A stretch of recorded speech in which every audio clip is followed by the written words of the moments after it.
Okay, I had to take about a 20-minute break because I had to clean up the Kong that Mia dropped in the color theory book that was on the floor. All right, now I'm going to get a fresh baby wipe. So I've got some alizarin crimson here, and I want to show you the glazing, how you can adjust the glazing based on the colors that you have. Now I got the baby wipe because I'm going to remove it because I want to show you with transparent red iron oxide as well. Basically, with a transparent pigment, and this is the layering and glazing, is that you're just painting right over what you have, and now the highlights turn purple, but it really tones them down. I mean, I can just paint over everything here. It'll unify everything. Okay, then I can come in here and I can just finish this off like this. See how it kind of just blends everything in? Okay, that's with alizarin crimson.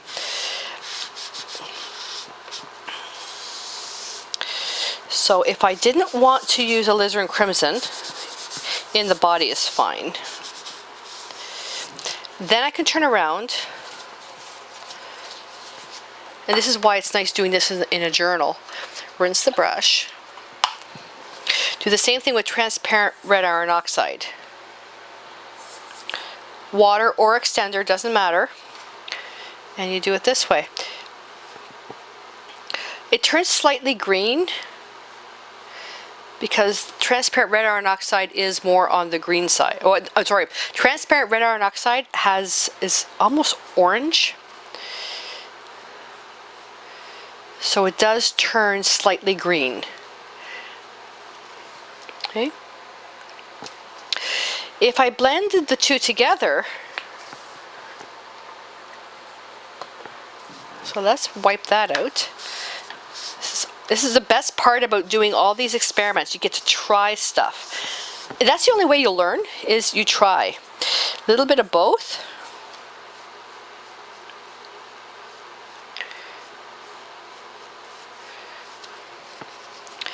And just slightly wipe it out. There we go. It's not so purple, but it does tone it down. So it's up to you how you want to do that. If you want to just stick with the bright blue, if you want to go with a little bit of crimson, completely up to you. You can even go to you know, burnt umber if you want. I'm liking the alizarin crimson, but I'm going to bring that out right to the whole piece like this, and then I'm gonna wipe it out.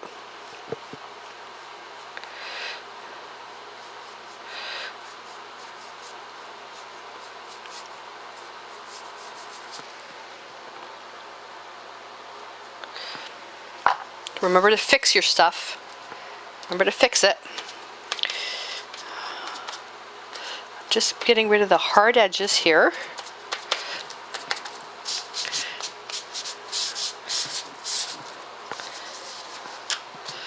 And then I'm going to use this to bring out some highlights.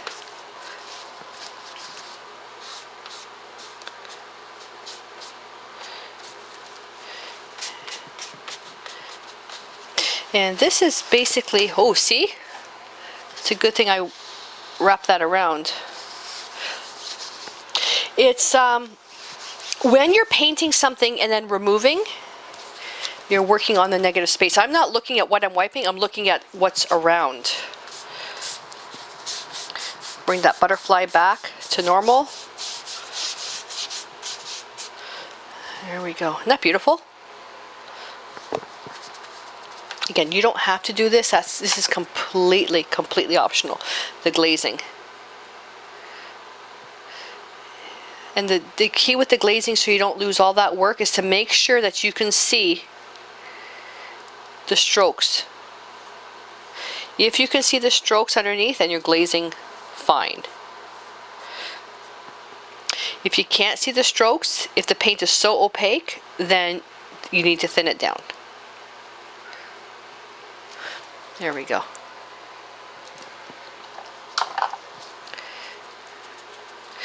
And let's dry this for a sec. Keeping in mind too that acrylics dry a little bit darker. Ooh, There's a crumpled up, with a crumpled up baby wipe. Look at the texture you put in there.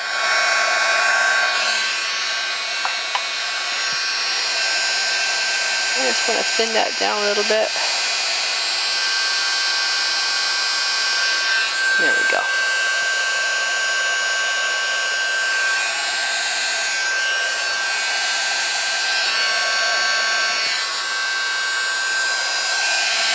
And I'm just getting that fixed.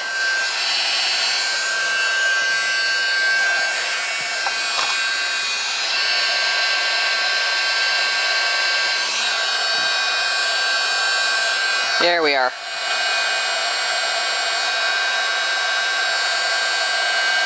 Dries to a nice flat finish. And I did notice something, and I'm going to go with a round brush. I'm going to go with transparent red iron oxide just here. I lost some of the paint came off here. So I'll work that into the piece.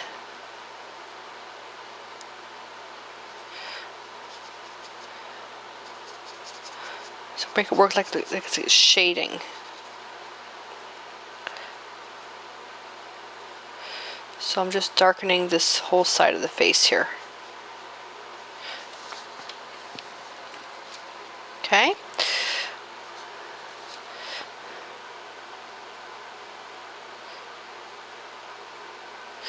So let that dry naturally. A little bit of transparent red iron oxide right up here. I already removed a lot of the paint on the nose for the highlight. Pull a little bit more out. There we go. And the eye, if I take a little bit of white and a little bit of Prussian blue hue, find a color that I like. The color is actually okay. I'm even contemplating, do I really need to do this? I need to make it dark enough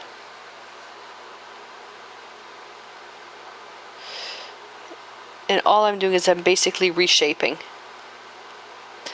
I boo-booed the pupil there, so I'll have to fix that. And you don't have to. This is me being, I don't know if it's the right word, being anal about it. I don't really need to do this, but I'm going to anyways.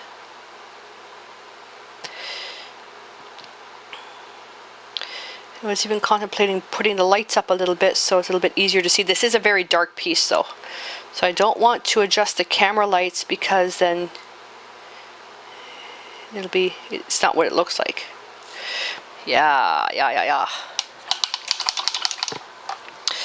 Let me go a little bit more over here. See, the watercolor pencil did work nicely. And then the acrylic just kind of punches it up. Take your time when doing the eyes though. I was just going so fast. If you have to spend time on anything, it's the eyes. Now I can just use Prussian blue pure for the pupil. Round and round.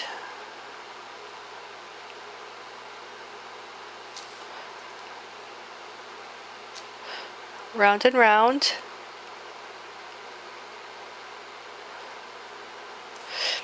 Take some Prussian blue, just reline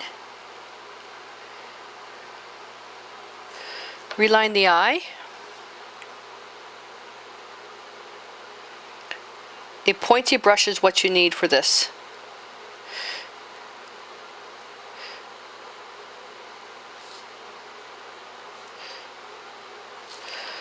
Okay. Outline the iris. Oh, I did it again. Too much pressure.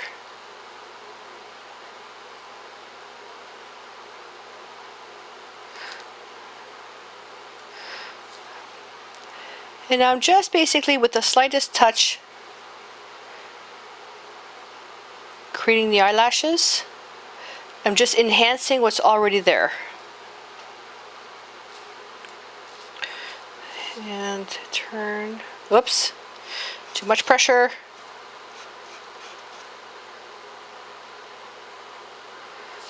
I'm hurrying now. I'm hurrying.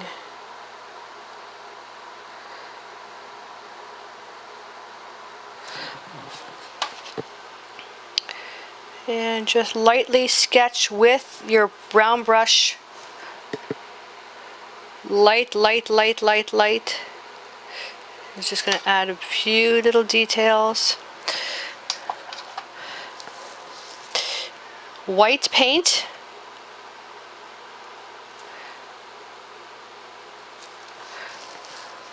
That's a bit big. Let's see if I can take a little bit of that out. Too much pressure. There we go.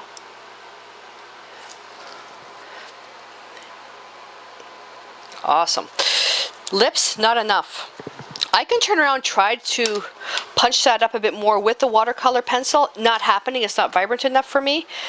If I wanted to take a little bit of white with alizarin crimson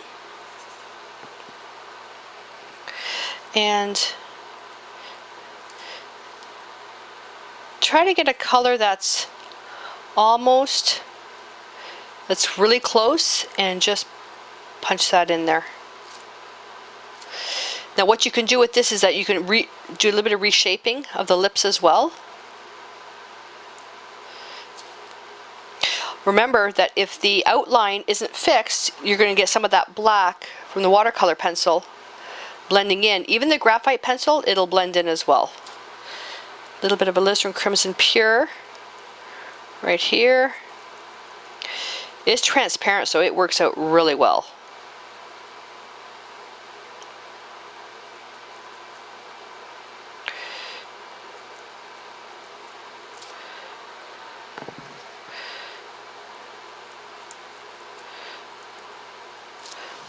See if I can get a close-up for you. See? Beautiful.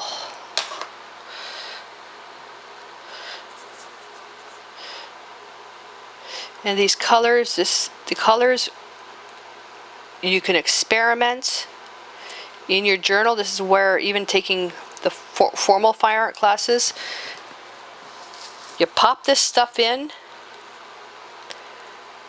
your journal. Draw a whole bunch of lips.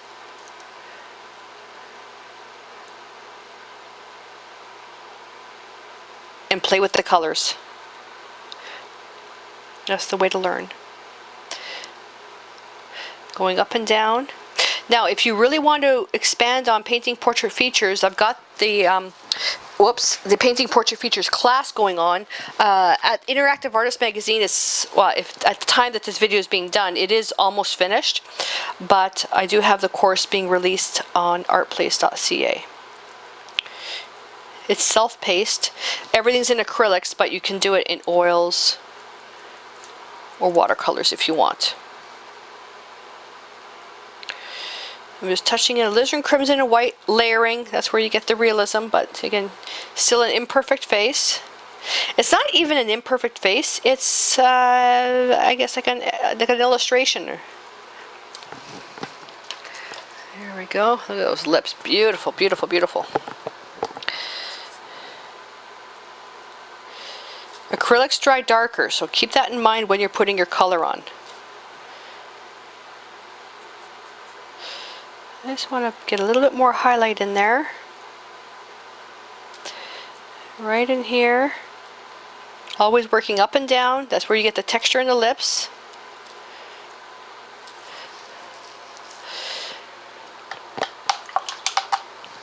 And I can take a speck of white, just a little bit, and just little,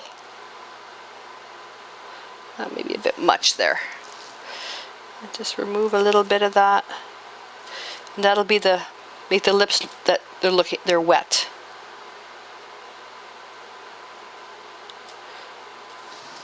There we go. Whoops. Let me just dry that very quickly.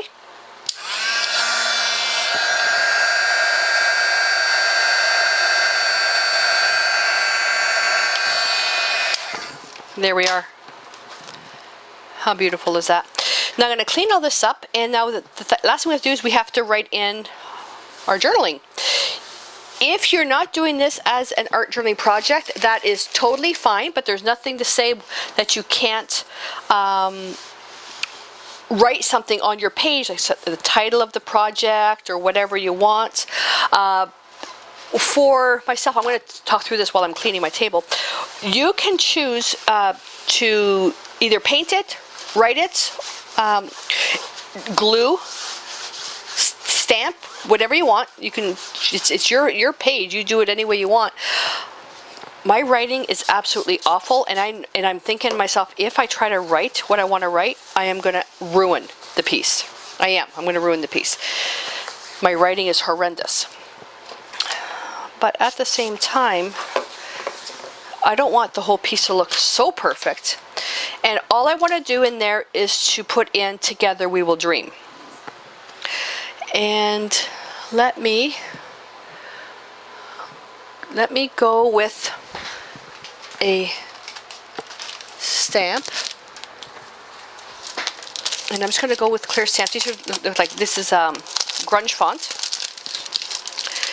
I'm going to get my stays on pad. I could do it with acrylics, but this is just so much easier. And we'll do that.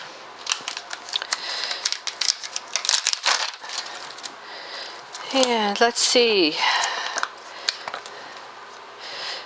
They do it "Together we can dream," but I want to put this in here. T-O.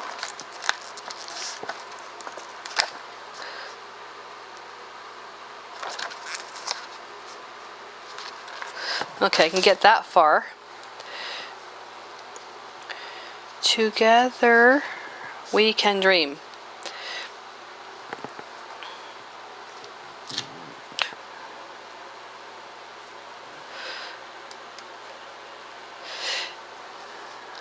Right here. And together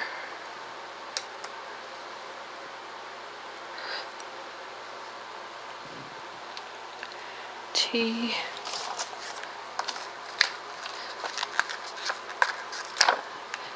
H E R. At this point, all we're doing is the stamping, so if you are more advanced, you don't need to watch this. Together. I love these letters because they're so grungy. We're basically done at this point.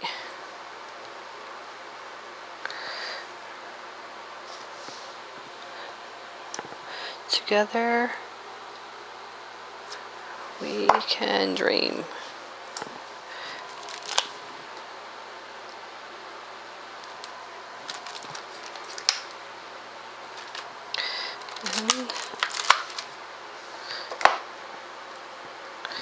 How's that look?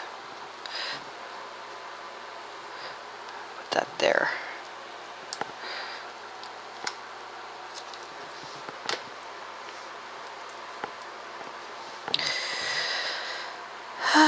B, C, D, to B, C, together we can dream. D, R, E, A.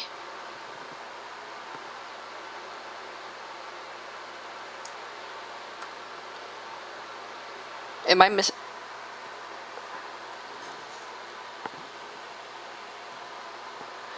Okay, am I missing something? There it is. Gosh.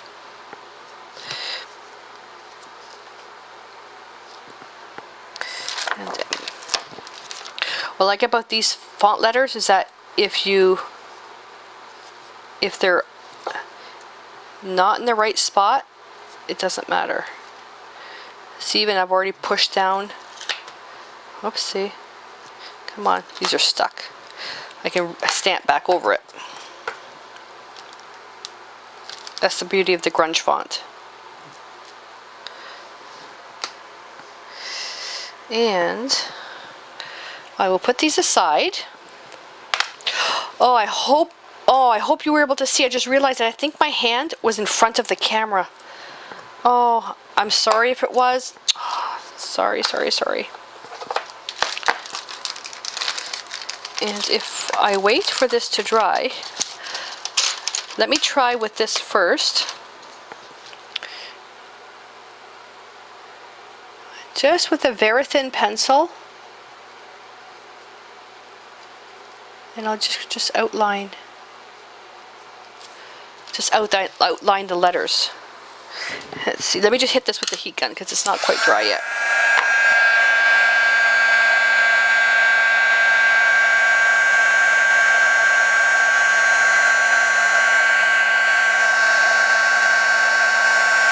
Embossing would look actually kind of cool on this. Embossing would look really cool.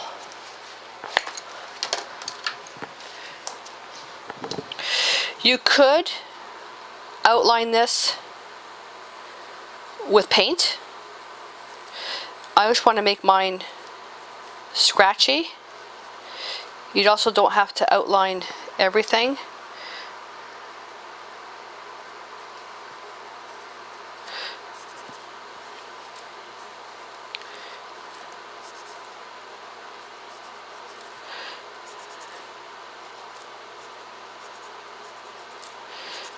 You don't need to outline everything.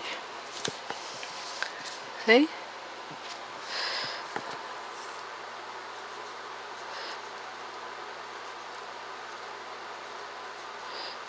Just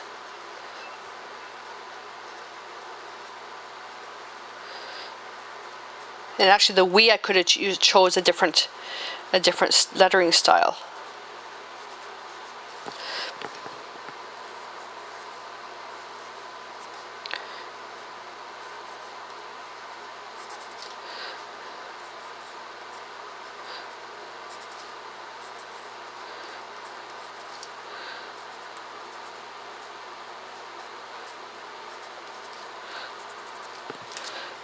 Yeah, that's all right. There we go.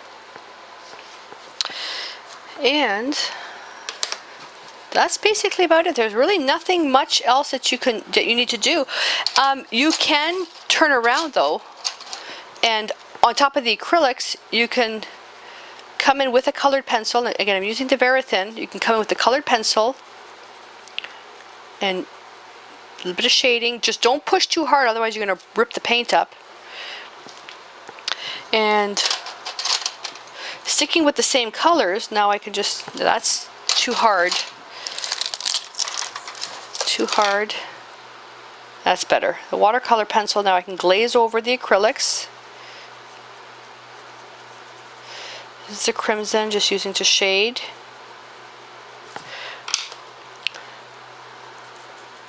I can come in if I want to now with the black and just outline again.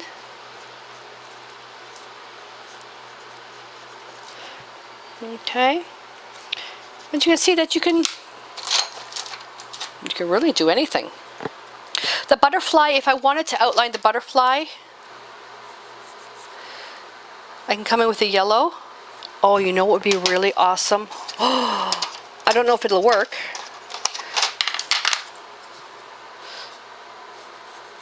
Not really.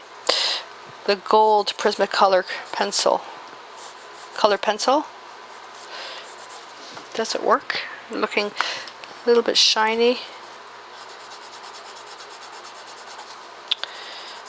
The metallic luster would look nice on this too. Just a little bit of a... There we go. Just burnish that in a little bit. So I have a little bit of bling on there. That's kind of cool. Let me get the black very thin pencil and just lightly go over the antenna and the body. All we're doing is just reinforcing. Just remember that if you're doing this over collage material, easy on the pressure. Easy on the pressure. There we go. And there we are. My piece is finished. That's stuck. So together we can dream. That's a very dreamy page. I love her eyes. Her eyes are so cool. So cool. And from here, because everything now, other than the retouch-ups with the watercolor pencil, you can paint over this a bit more. And I'm even looking now at the metallic luster. You can pretty well do what you want. I'm not going to do a whole lot of this. Again, this is just more for technique. And just, it's a wax base, and you can burnish some of the corners just to get just a little bit of shine in there. Not going to do it over the whole piece, just on the corners.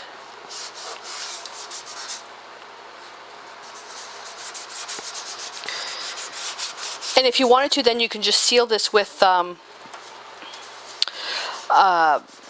Duraclear varnish. What about in her hair? Oh, in her hair! Oh, that's so cool! It grabs. It just grabs it. This is the look of a Krylon pen. Yeah, Krylon pen.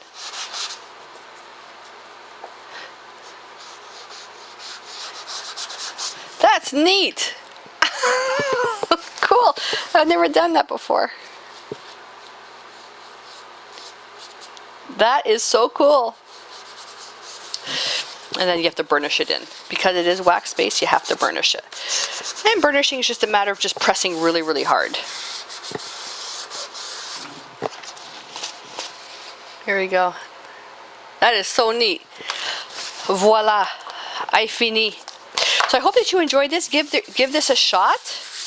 And I would suggest now, if you did some really textured backgrounds like this here, if you're doing a face, depending if the bumps really bother you, try to get something that's relatively flat. But you can see where there's bumps here, there's an actual something sticking out, and that's from here.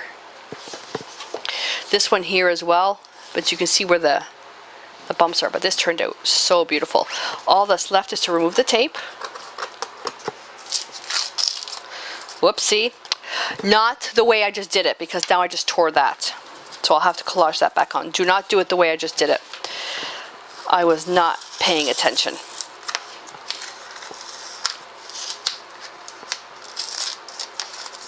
And what do I do? Do it again. What do I do? Do it again. Well, you know what? Mistakes happen. I am not going to edit the video to hide my mistake. I don't believe in that. Not anymore. I used to. When I did my videos and had to hide when I made a boo-boo because it made it look like as a teacher you didn't know what you were doing. That's a load of crap. Teachers make mistakes. They're not perfect. I have yet to meet any artist, even the master artists, that don't make mistakes. The key is you relax and get out of it. So what do? Well, for this, it's as simple as a collage. This was weak in the first place. This was weak. Oh. So, let's fix it. A little bit of decoupage on here. Push it down. Go back over. Voila. Do you have a blank spot there that doesn't quite look right? Well, you could always take another piece of collage material and collage over that. Oh, actually, that's not too bad. I just lift it up. And then I could put a little piece here if you wanted to, and then just paint back over it. Okay, you just paint back over it if you have a hole. this will just look like a crack. I'm just putting a lot of decoupage here so it doesn't split. And then, oh, let me get my scissors and trim that.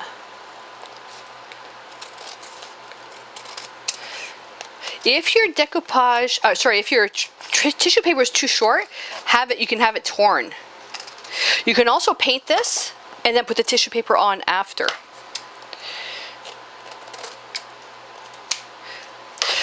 If you had something painted on here already, what I would do is take some distress ink and then just go over the edge. But because we still have to paint this, you can't really do that because the distress ink is water soluble. So you just leave that the way it is, or you can take a very thin pencil and go over the edge. Okay. I'm just going to leave it and then basically distress it at the end. But just in case you guys are working on a page that is finished, let me show you. Grab yourself your distress pad, and I'm just going to use my cosmetic sponge.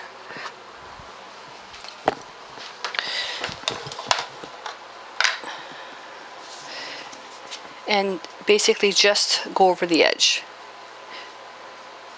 Gets rid of the white. Again, do this if this is finished. And then you can just keep going here over that metallic luster. It looks really pretty. And I can just kind of pat over here a little bit. This is where the decoupage is, where I had to glue down the paper. But it does give it a bit of a finished look. Let me just cut this down a bit more.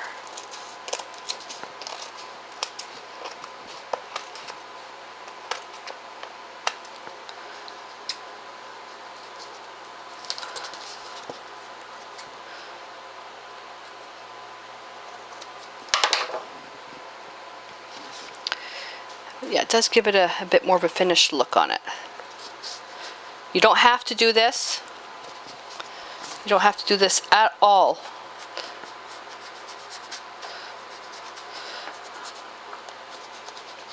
Just something extra you can do. There we go. Together we can dream. So I hope that you enjoyed this project. Give it a shot. Whether you do it on a journal page or a piece of canvas, it doesn't matter. Just create art and enjoy yourself. So I'll see you next time, and until then, please stay inspired. See you later.